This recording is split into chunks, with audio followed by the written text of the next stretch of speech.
Can y'all hear me? Can you hear me now? Okay. How are y'all? Okay, so years ago, I don't know if y'all remember Roy Clark, who used to be on Hee Haw. You know what I'm talking about? Very talented musician, could play just about every instrument.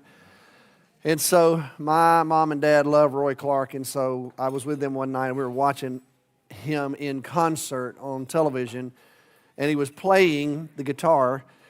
And if y'all remember, he was just an incredibly gifted musician. Well, somewhere in the performance, there was a pause in the music, and he just stopped. And he put the guitar down and set it over on a little stand. He picked the banjo up, and he played the banjo for a long time. He put that down, he picked up the mandolin, and he played the mandolin for a long time. He put that down and picked up a harmonica and played the harmonica. He put that down and went over and sat down at the piano and played the piano for a while.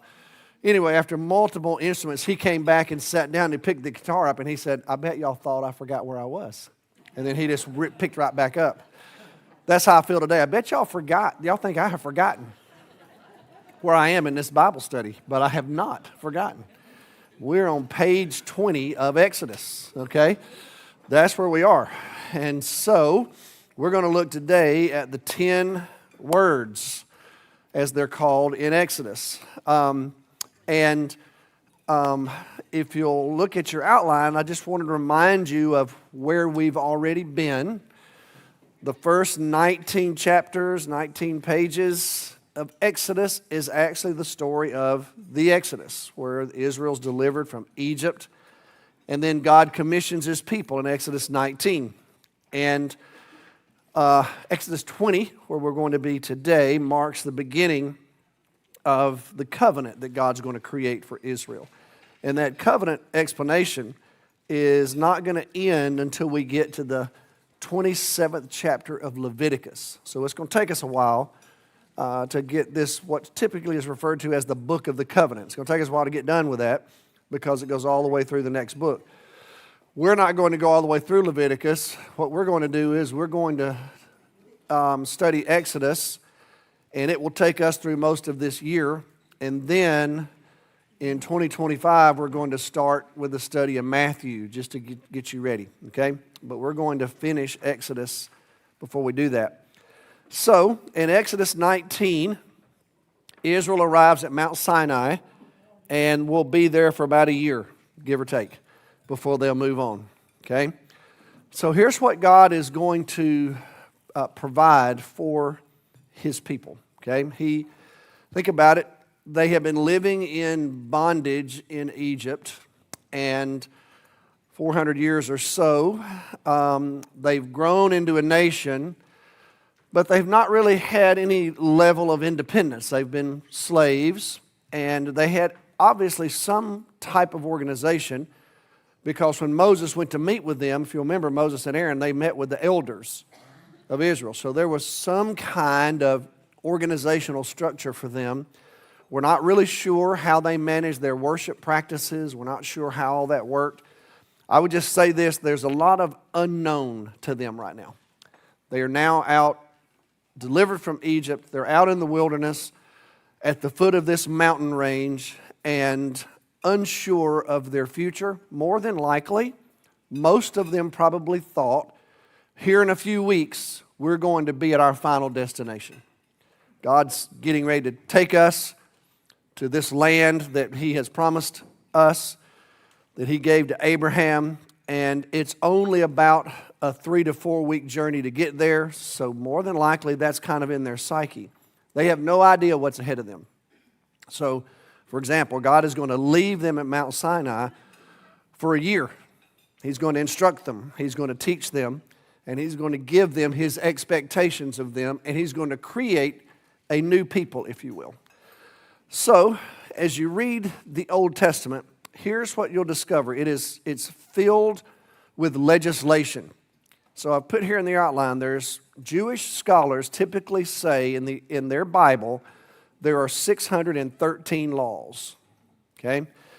Now, the law in the Old Testament is paradigmatic in nature, not exhaustive in nature. We'll talk about that in just a second. But when you look at the law that Israel would ultimately receive from God, there are going to be two foundational laws. Deuteronomy 6, verse 5, love the Lord your God with all your heart and all your soul, with all your strength. Leviticus 19, verse 18, love your neighbor as yourself. Now you'll remember, Jesus will be asked about that many, many years later. Right now, if you take the traditional date of the Exodus, we're about 1,450 years before Christ when we're at Mount Sinai. So take us back 2,000 years at the time of Jesus. Let's go back another 1,450 years or so, and that's where we are at this moment.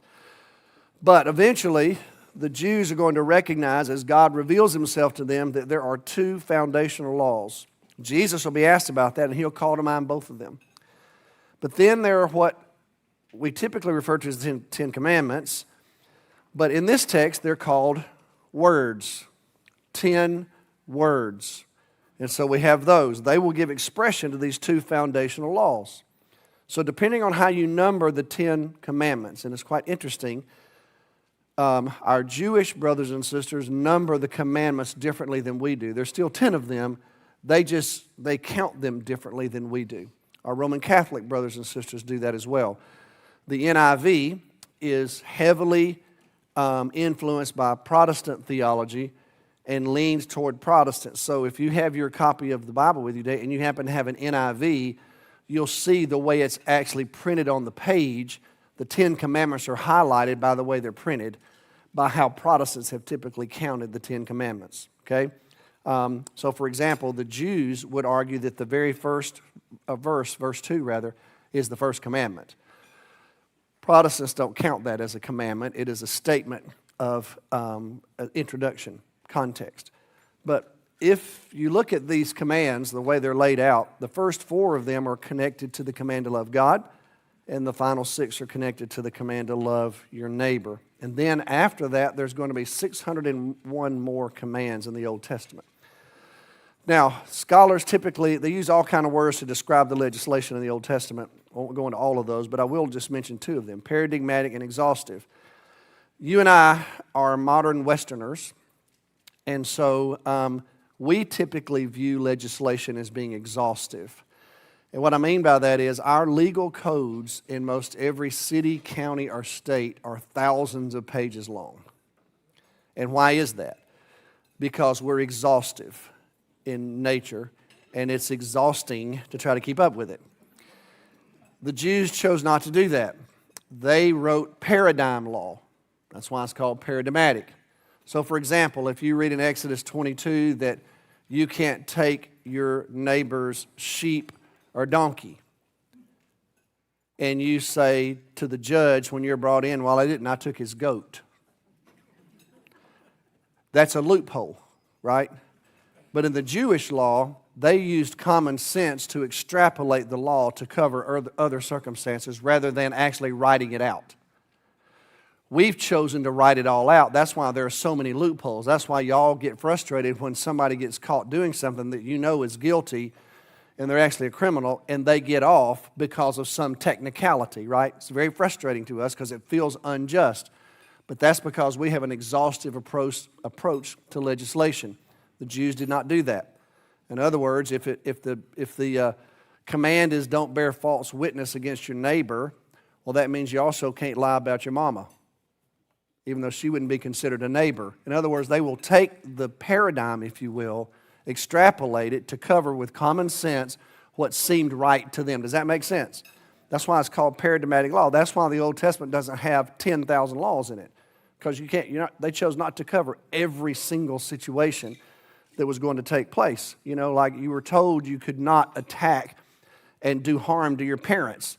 Well, you could say, well, I actually was attacking my grandmother. Well, okay, an exhaustive law would be a loophole, but the paradigmatic law, you would still be guilty. So there's a whole system of judges that'll be set up across Israel to manage the paradigmatic laws. And it's interesting to me, the way Jews are viewed sometimes. We view them as, particularly in the New Testament, as being very legalistic.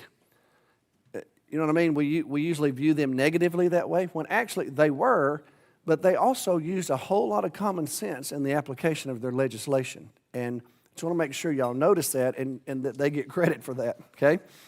Now, with that said, Alan Cole has written a wonderful little commentary on Exodus. It's in the old Tyndale Old Testament commentary series. It's a small volume, but it's really insightful.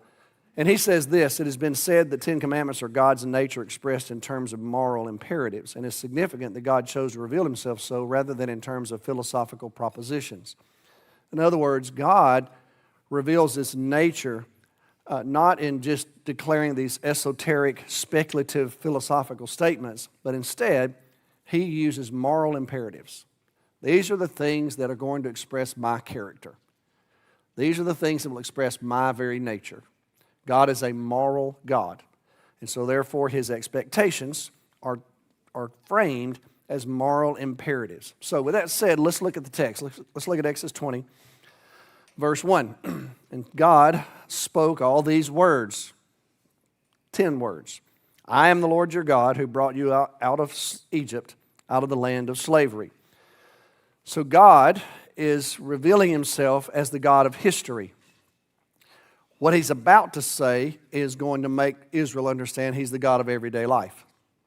His expectations are going to govern their everyday behavior. He's not just one who's acted in history, he is that. But these 10 words express the divine nature, who God is, what God has done. They're not abstract laws. The 10 Commandments are not just abstract statements that will help you just be a good citizen if you'll abide by them. That's not the intent of the 10 Commandments. Now, if you choose to abide by the 10 Commandments, will you be a good citizen? Yes. But that's not the reason God gave them. God gave these moral imperatives to a redeemed people, to people that He himself has rescued. And here's what He's going to do. He's going to reorder society for them based around these fundamental imperatives. In fact, there are some theologians who argue that what God is doing is imposing a cosmic order in the social sphere. In other words, some theologians say, if you want to know how to do God's will on earth as it is in heaven, listen to these commands. Listen to these 10 words. This is what God is going to expect from His people. Reveals what God is like. In fact, Peter Enns, who's written another wonderful commentary on Exodus, he says he views the 10 Commandments as an act of recreation.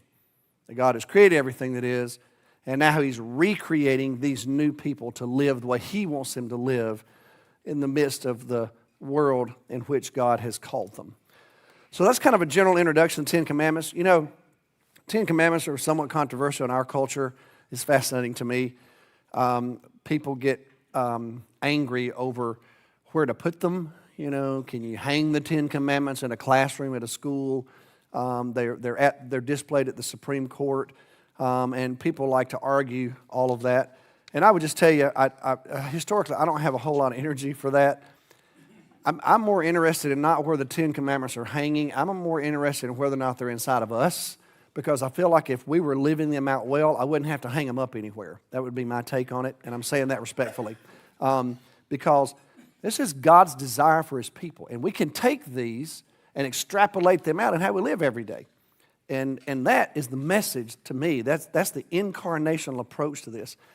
I'm an incarnational theologian. That's how I view the world. It's the lens through which I typically focus my theological perspective. I just believe God's created us to live incarnationally. He gave us the finest example of that in His Son. And so I just believe it's supposed to be embodied inside of us. Okay? So with that said, let's talk about the 10 words, all right? So look at verse 3. You shall have no other gods before me. What an interesting way to say it. Why didn't He just say there are no other gods? It's a fascinating way to put it. You can have no other gods before me. Well, in the ancient world, pagan people believed in all kinds of gods. And what's fascinating is scholars disagree on how to translate this, because when you see that word gods in the plural, that's actually, sometimes that's referred to as the plural majesty, that you speak about gods in the plural, if that makes sense. We do that about Yahweh in the Old Testament. So it could just say, you have no other God before me. That would be a legitimate translation of it from Hebrew. But the NIV translators have chosen to say, you shall have no other gods before me. But the word before is also an interesting word, because you could translate that word besides me. Okay, so either one of those is an appropriate way. It's just a contextual matter that we're not really sure the best way to translate it. But here's what God is basically saying. God understood where Israel was living, the time in which they lived. And Israel lived at a time when it was very common for people to have numerous gods. They would have a national god that they felt like best represented who they were as a people. They would have a family god that was passed generationally from one generation to the next. They would have a personal god that was probably their favorite, depending upon where they lived and what it is they thought they needed. So it was very common for ancient people to have that approach to understanding deity. Basically, what God is saying in that context is, I am the only God there is. You will not have any of this before me. Now, you'll remember that there are going to be times when things happen, like back in Genesis. Y'all remember when Rachel and Leah ended up getting delivered to Jacob? They had to destroy all the family gods. Y'all remember that story that we've already read? That's because they took these little idols with them wherever they went. If you fast forward to the New Testament, it's still going to be practiced in the New Testament. By the time you get to the New Testament, people actually had them in their homes. And they would have little shelves built for them. And one of the challenges that Paul addresses in the letter to, this is an aside, by the way, but one of the challenges that Paul addresses in his letter to the Corinthians is a married couple where one of the members of the couple becomes a Christian and the other one stays a pagan. And the question is, how do y'all live together in the same house? Because Paul knew full well that pagans would have little idols all over the house, little gods, if you will. And so what if the wife becomes a Christian and she says, we're not going to light incense anymore to these gods. In fact, I'm going to take them off the shelf. And the husband says, that's my grandfather's God. We're going to leave it where it stays. Those were real issues. And it's all rooted in this incredibly historic pagan approach to deity. There were so many gods in the ancient world. And so God begins the 10 words by saying, I'm the only one there is. You'll have none of this before me. Then he says, there are to be no idols. Look at verse 4. You shall not make for yourself an image in the form of anything in heaven, above, or on the earth, beneath, or in the waters below. You shall not bow down to them or worship them, for I, the Lord your God, am a jealous, we would probably say zealous God, punishing the children for the sin of the parents to the third and fourth generation of those who hate me, but showing love to 1,000 generations of those who love me and keep my commandments. It's a very lengthy explanation of what they're not to do. This is going to be the greatest temptation that the people of God will face, because idolatry was universal, commonplace. It was just assumed in the ancient world. Show me your God. Every culture could do that. Yahweh was not going to tolerate any form of idolatry. In other words, God, who created the heavens and the earth, is the owner of his image. And he will not allow anybody else to have copyright to it. And so instead of allowing human beings to somehow put his image on display, he's actually put his image in us. And so the image of God is already there, and it's in human beings. And so you're not to craft anything that you would somehow believe is now a God incarnate, if you will, even though that was very normal in the ancient world. And sometimes we look at it and think it was silly, because you'd say, well, it's silly because they would craft a God out of wood they've made with their own hands and then bow down to it. Well, what you don't realize is, or haven't thought about this, they didn't just do that. Whenever they crafted an idol, there was a process of incantation where they believed that idol was then actually the beneficiary of the presence of the God that they called forth. And so it wasn't just a wooden idol or something made out of some other substitute material, whatever it might have been. That wasn't the point. The point was the priest had performed the incantation, and it now was that God present. And so it was just a normal thing. So what God is saying is, I'm the creator, and so you as a creature can't come up with anything like me. So I'm not going to allow you to do that. But it was such a temptation, and it will be for the Jews, because the Jews could argue, well, we have our national God, Yahweh, but these are our personal gods, because that was already in place in the ancient world. And so God is going to rule all of that out in these 10 words. In fact, the reason it was such a temptation, there are numerous scholars who've done a lot of research in idolatry in the ancient world. And what some scholars say is, Douglas Stewart has written a commentary on Exodus. He talks about how the idols engaged, the people engaged with the idols in a contractual, transactional relationship. And here's what's kind of interesting. You may never have thought about it this way, but this is how they were taught. These gods could do everything except feed themselves. So what you have to do is feed the gods. So you bring your sacrifice to the temple, wherever it's set up, or the altar, wherever they set up the altars. And then you bring this and you offer this up, and it is food to the gods when the blood is poured out for them. And so there was this transactional relationship that if you kept your end of the bargain and you fed the god, well, then that god was obligated to answer whatever it was you needed. So it was their expectation that the gods and goddesses would respond to them every time they fed them. It was just commonplace. It was convenient. It was very selfish because the gods existed really just to placate the needs of the people. And so you had God for everything, multiple gods. And the worship of those gods was very indulgent. It was corrupt. It was characterized by all kinds of practices. And so they did all kinds of things to try to motivate their gods to do things for them. Do y'all remember when Elijah was on Mount Carmel? You remember that story? And the prophets of Baal are dancing around trying to get Baal's attention. And Elijah keeps poking fun at him. Well, maybe he's busy. Maybe he's gone out for a break. Maybe he's resting. Well, what they were doing was they were engaging in all kinds of practices, somehow trying to stimulate Baal to answer them. And so, but that was very common in the ancient world. That's just what they did, the priests and the people. And so what God says in response to that is, I'm a jealous, zealous God, and I'm not going to tolerate it. As a matter of fact, he says, if you choose to do it, your children will do it, and their children will do it. And so when he says, I'm going to punish the third and fourth generations, that was kind of a way for the Jews to say, there are going to be some natural outcomes. If you choose to live in rebellion against me, it's going to have a generational effect. There are just going to be things that are going to happen because of this disobedience and this hatred that you've displayed for me. The opposite of that is, if you love me, well, there will be blessings that will take place generationally because there will be things that you'll pass down to your children and your grandchildren. And so God was saying, I'm connecting this to the future of your family and your people. Okay? Then the next one, verse 7, honor the Lord's name. You shall not misuse the name of the Lord your God, for the Lord will not hold anyone guiltless who misuses his name. We typically refer to that as taking the Lord's name in vain. Well, you know what's fascinating? If you fast forward in time, do you know there will come a time when Israel will not even pronounce the Lord's name anymore. They will not pronounce Yahweh. They won't write it down on a scroll. They're very careful about it, and only the priest, the high priest, can actually utter the name Yahweh, and only once a year on the Day of Atonement. That's how special God's name was. Because God's name signified his very essence, and his name stood for everything that was holy. And so you weren't to swear by him and then engage in some kind of unholy activity or misrepresent the truth. You've heard people say, well, I'll swear on my mother's life.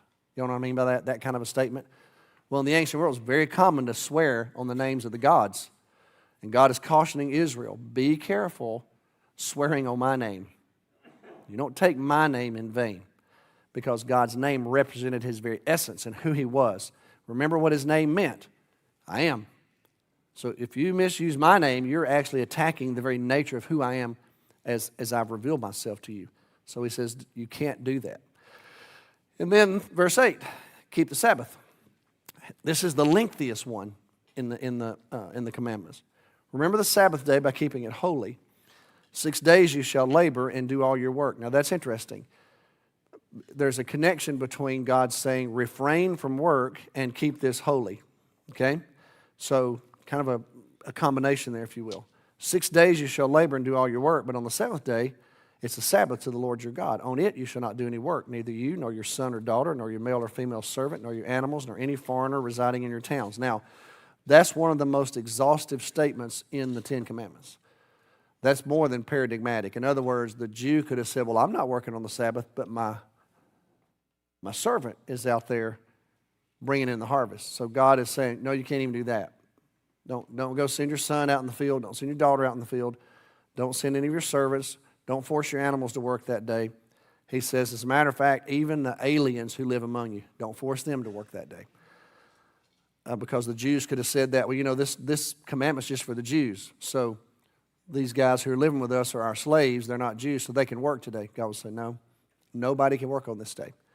He says, for in 6 days the Lord made the heavens and the earth, the sea, and all that's in them, and he rested on the seventh day. Therefore the Lord blessed the Sabbath day and made it holy. So basically what God is placing in place in the life of Israel is a rhythm, if you will, a rhythm for life. And that rhythm already exists in creation. God has put it there. Every single day there's a sunrise and a sunset. He's built a rhythm into his creation. The earth is going to rotate accordingly. The earth is going to revolve accordingly. So there are going to be seasons. In fact, the scripture says in Genesis, as long as there's a world, there's going to be seasons. There's going to be a time to plant. There's going to be a time to harvest. And so God has built rhythm into his creation. He's placed rhythm in us. You in your body, there's things that you do and you work all day, and all of a sudden at nighttime you have to rest. You've got to go to sleep. Your body requires it. Y'all have probably seen these studies that have done of people who never sleep. As a matter of fact, it becomes a threat to your very life. Your body rebuilds, it recalibrates, it restores. We have to have rest. So God puts rhythm in place. Well, then he says, now, there's a weekly rhythm for you. One of these days belongs to me. Give it to me. And basically what you're saying is you're trusting God to take care of you.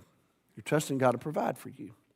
And so if you fast forward to today, you and I as believers, very early on, the early church, and they were predominantly Jewish, they moved their holy day from Friday to Sunday, marking the resurrection of Jesus. And so Friday evening at sundown no longer became that Sabbath day for them. Does that make sense? Starts on Friday night at sundown. You probably could call it Saturday, but it starts on Friday night.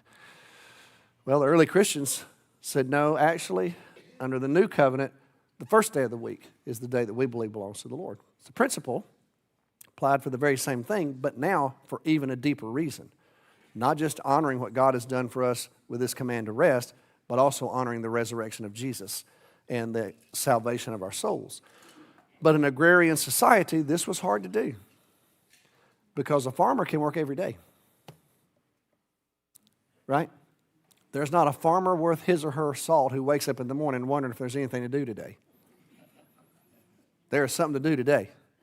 There's something that needs to be fixed. There are tools that need to be repaired. There's stuff in the field that needs to be tended to. There are weeds that need to be pulled up, chemicals that need to be laid down. I mean, in an agrarian society, every single day is a work day. But God said, I'll tell you what, here's really what the Sabbath became for the Jews. It became the public sign of the covenant. Because nobody else did this. Now, they were going to have a private sign of the covenant. Right? Circumcision. That's a private sign of the covenant. Public sign of the covenant is going to be the Sabbath. Keep this day. And so that meant that Jews, wherever they lived, Friday night at sundown, everything ends. And you got pagans who get up on Saturday and they're going about their daily business, not the Jews. When Cindy and I went to Israel, we landed on a Friday evening, and we were hungry, and we were staying with some friends who were missionaries there, and we were talking about going to get something to eat, and he said, well, we'll have to go to the West Bank because we can't eat in the Jewish area.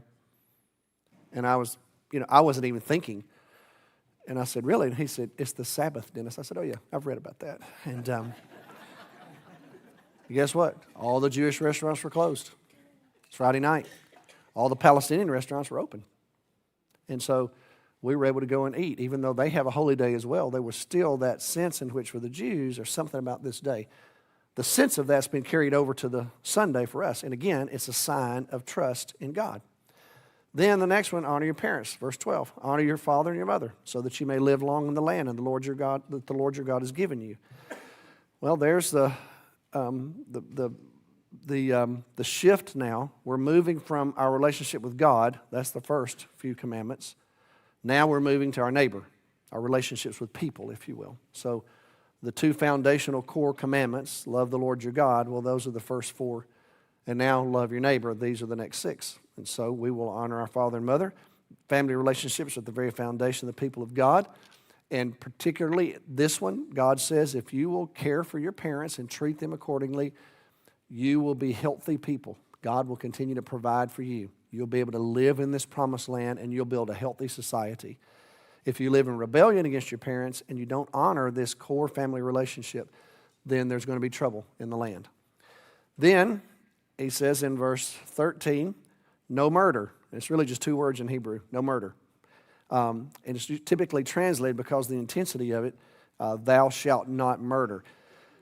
In the NIV, it says, you shall not murder. One of the decisions that the NIV translators made a long time ago was to use that word you.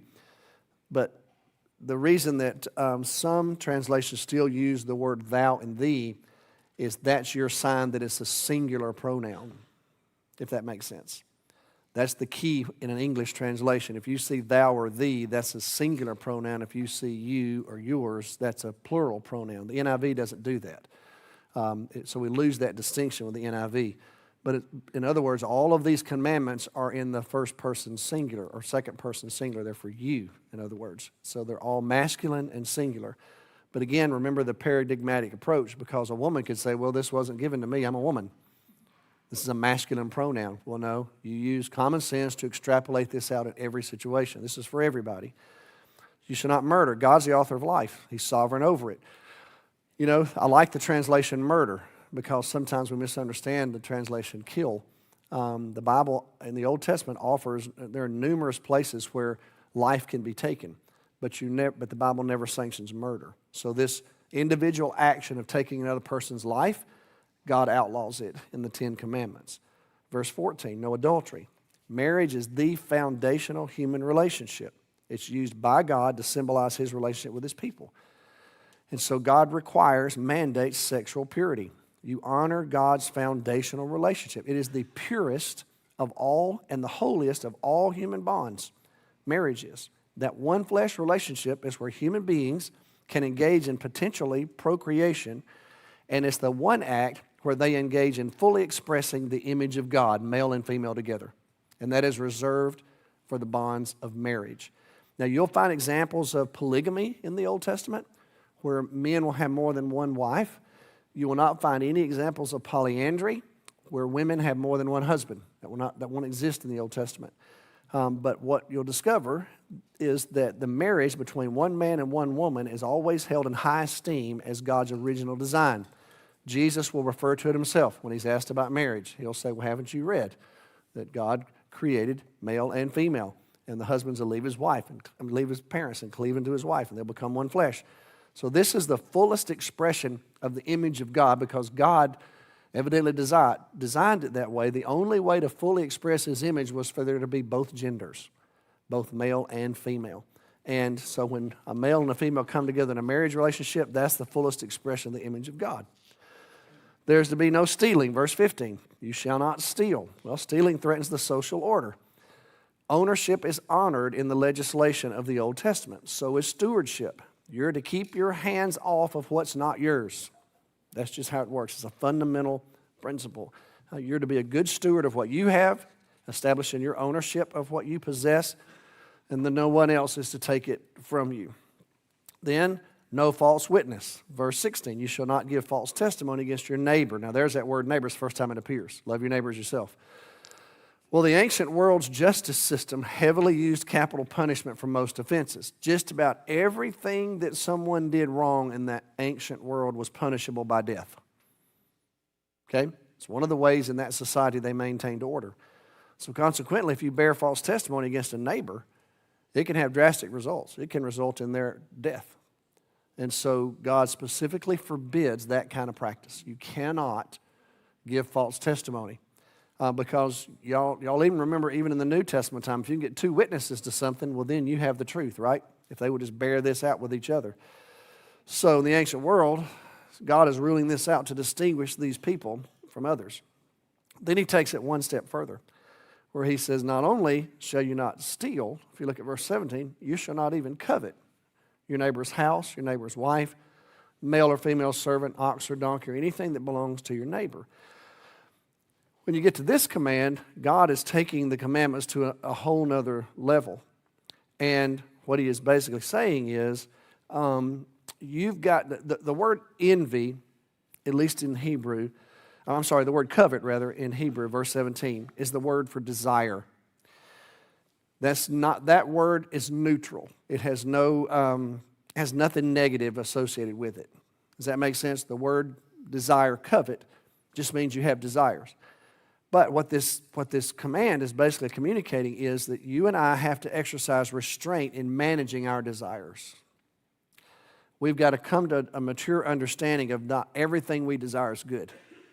And if we start desiring what belongs to someone else, then we have to stop the desire. Not only can we not engage in the behavior, we've got to stop the desire. We've got to manage it. And so we've got to have restraint in how we treat our neighbor. Now here's what's fascinating, because sometimes it can get really confusing when you're reading this next whole section of Exodus.